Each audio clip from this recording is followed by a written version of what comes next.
Et on continue la matinale de géopolitique profonde avec une chronique. Il est de retour. Je suis toujours très content de le recevoir. Arnaud Develay. Bonjour Arnaud, comment ça va? Bonjour Raphaël et bonjour aux auditeurs. Donc Arnaud, toujours très content de pouvoir te recevoir afin de pouvoir analyser l'actualité géopolitique. On va parler de l'évolution des tensions sur le conflit indo-pakistanais. Hier, avec Laurent Arthur Duplessis, on a pu poser un cadre historique pour essayer de comprendre l'origine des inimitiés et expliquer un petit peu pourquoi il peut y avoir ces tensions et quels sont aussi les pays qui peuvent participer à ce conflit. Hier matin encore, donc escalade des tensions avec des informations intéressantes, on va dire, en termes de belligérants et de co-belligérants. On a le Pakistan qui a déclaré avoir abattu 25 drones fournis à l'Inde par Israël. Et aussi, on sait que lors des affrontements qu'il y a pu avoir, à la fois, bon, il y a eu des fusillades, mais aussi des affrontements aériens. On sait qu'il y a des modèles chinois qui ont été fournis à l'armée pakistanaise. L'armée indienne qui d'ailleurs a perdu ce combat aérien, alors que pourtant l'Inde représente une masse à la fois démographique mais aussi militaire théoriquement plus importante. Donc ça va être important, je pense, de pouvoir faire un petit peu le point sur cette situation, car je sais que tu as des connaissances sur le sujet, que tu suis aussi cette actualité là, Arnaud. Donc déjà, première question. Quel est ton regard sur un peu les origines de ces tensions? On sait que ça vient de l'attentat, que ça a commencé à éclater avec l'attentat Cachemire, avec la mort de plusieurs touristes indiens, ciblés comme non musulmans, plus précisément. Quel est ton regard sur la tension, les origines des tensions entre l'Inde et le Pakistan? Oui, eh ben, c'est une vieille histoire entre le Pakistan et l'Inde qui faut remonter bien sûr à la partition de 47 et les Anglais étant les Anglais, ils ont laissé un petit cadeau empoisonné pour bien s'assurer que les relations entre les deux pays post-coloniaux ne soient jamais au beau fixe et occasionnellement cette faille, c'est une faille sismique hein, quelque part, puisse être réactivé en fonction des besoins des uns et des autres. Et il semblerait que ce besoin, et c'est ça en fait la vraie question, c'est pourquoi maintenant hein. Parce que la situation au Cachemire, elle escalait depuis des décennies et s'il y avait un changement fondamental, ça se saurait. Donc la vraie question, c'est pourquoi est-ce que c'est reparti un peu à la hausse entre les deux pays et pourquoi maintenant. Maintenant, effectivement, comme tu le dis, si on s'en tient aux faits depuis le 23 avril, on a une attaque qui, jusqu'à ce jour, n'est toujours pas revendiquée, il faut le dire ça.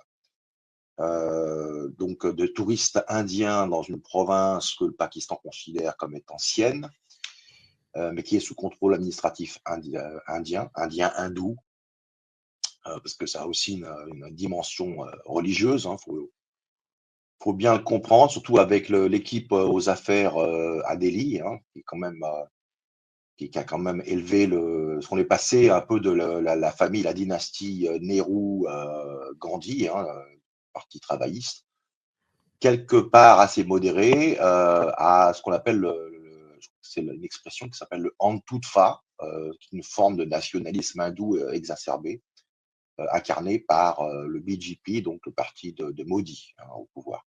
Modi est au pouvoir depuis une vingtaine d'années maintenant, à peu près. Et je crois que son éruption sur la scène politique en Inde, ça a été cette affaire du Gujarat en 2002, où 200 citoyens indiens de confession musulmane ont été brûlés vifs, hein, essentiellement, sans que les coupables ne soient jamais inquiétés. Il faut dire les choses. À ce jour, il y a l'enquête diligentée par des gens qui se sont avérés être après plus ou moins proches du pouvoir, n'a jamais abouti à l'arrestation de quiconque. Donc tout ça, c'est un peu en toile de mire. Qu'est-ce qu'on a de côté pakistanais? Côté pakistanais, on a un peu quelque part la même équipe qui prévalait durant les années dites de la guerre contre le terrorisme. Donc une bande de généraux, pas forcément ancrés idéologiquement dans quoi que ce soit, si ce n'est leur enrichissement personnel. Donc à l'époque, c'était Musharraf, maintenant c'est Sharif. Entre-temps, on a eu quelqu'un qui semblait avoir compris l'importance pour le Pakistan de se réconcilier avec l'Inde pour s'orienter vers une intégration dans le projet des routes de la soie, c'était Imran Khan. Imran Khan, donc l'ancien joueur de cricket, hein, très connu, qui avait gagné les élections en 2022. Et en avril 2022, les néoconservateurs américains ont utilisé leur levier au Pakistan pour le destituer essentiellement. Et de fil en aiguille, il y a eu des manifestations énormes dans le pays parce qu'il jouit d'un soutien absolument énorme. Et c'est aussi une des raisons pour lesquelles cette junte pakistanaise est quelque part embêtée, parce qu'ils savent qu'ils ne sont pas légitimes. Et quoi de mieux que de créer un casus belli avec le voisin indien pour pouvoir, alors tantôt rallier le pays derrière eux, tantôt faire diversion, tantôt, comme disait Pasqua, créer une affaire dans l'affaire, dans l'affaire, dans l'affaire. Voilà. Donc voilà, pour faire court, c'est un peu la situation. Alors, il y a des gens, je ne vais pas les nommer, mais enfin bon, il y a certaines personnalités qui ont un petit peu, sont un peu précipités en disant que voilà, leur allégeance était côté pakistanais, d'autres plutôt côté indien. L'un comme l'autre, je pense que ce sont des impasses, parce que je pense que les deux régimes souffrent fondamentalement de contradictions internes tellement importantes et visibles que les intérêts respectifs de leurs constituants n'est pas du tout pris en compte. Il s'agit plus pour les uns comme pour les autres. Voilà, un petit peu à l'instar de ce qu'on voit entre l'administration Retailleau et le pouvoir algérien du FLN au pouvoir 60 ans plus tard, qui voilà, a besoin de souvent remettre la France dans une séquence qui lui permet d'occulter son incurie à améliorer les conditions de vie des Algériens du quotidien. Donc c'est un peu le même principe. Le problème, c'est qu'on a deux pays qui sont extrêmement, on va dire, pointilleux, enfin en tout cas sensibles, susceptibles, et dotés l'un comme l'autre d'armes nucléaires. Voilà. Et quand vous avez donc une explosion nucléaire à quelques encablures d'un projet qui doit redéfinir l'économie mondiale, ben, ça pose problème. Donc, on a d'un côté, alors, la vraie question après, la deuxième question secondaire, alors la première c'est pourquoi maintenant? Ben, je crois qu'on vient d'y répondre un petit peu en filigrane, pour mettre des bâtons dans les roues à l'élaboration, à la construction des routes de la soie, sachant que le projet des routes de la soie ne peut être viable que si toutes les tensions géopolitiques sont résolues. Donc c'est pour ça qu'on a vu les Chinois, par exemple, présider à la réconciliation irano-saoudienne. Aussi pourquoi, jusqu'à Imran Khan inclus, les choses semblaient se calmer avec l'Inde.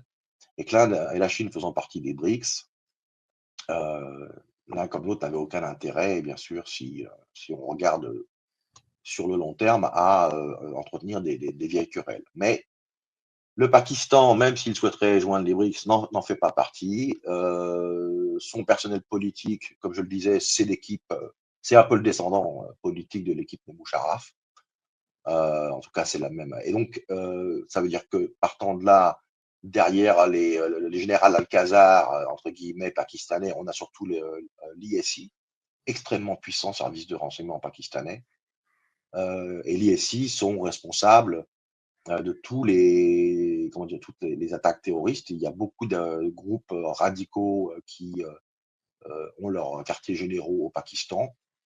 Alors certains diront, oui, mais ils ne sont pas surveillés, enfin, ils n'ont pas, les services pakistanais, ou en tout cas l'État pakistanais, si on peut parler d'un État, n'est pas vraiment en mesure voilà, de les contrôler. C'est vrai d'un côté, mais c'est faux de l'autre. C'est-à-dire que on a vu par exemple des photos récemment d'une cérémonie de funérailles où les funérailles étaient présidées par un chef reconnu, et les photos circulent sur le net, un chef reconnu d'une organisation radicale sunnite, carabinée. Donc les services pakistanais savaient où la personne se trouvait. Rien ne les empêchait. Et alors, je parle de ça, pourquoi? Parce que ces funérailles ont eu lieu après les événements du 23 avril. Or, les Indiens alors, communiquent pas très bien sur le sujet.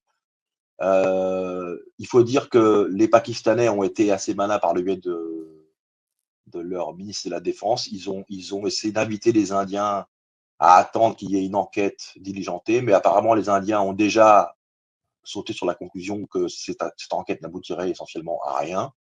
Et donc ils ont pris les choses en main et les bombardements qui ont eu lieu donc il y a 2 jours, hein, pas ceux de la nuit dernière au drone, mais ceux d'il y a 2 jours, où il y a eu des attaques au missile, ont été essentiellement sur 9 réputés camps d'entraînement de terroristes. Donc visiblement, l'État pakistanais sait qui sont ces gens, bien sûr, mais fait mine de ne pas avoir contrôle sur eux ou de ne pas savoir où ils sont, qui ils sont.